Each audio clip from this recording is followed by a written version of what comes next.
అందరికీ నమస్కారం.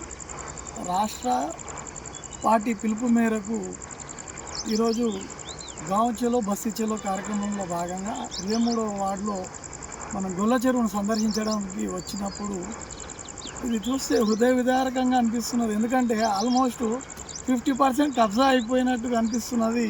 మెల్లమెల్లగా మీరు చూస్తే గొల్ల చెరువులో గుర్రపు డెక్క లేదు, అటు విధంగా ట్యాంక్ బండ్ చేసామని చెప్తున్నారు.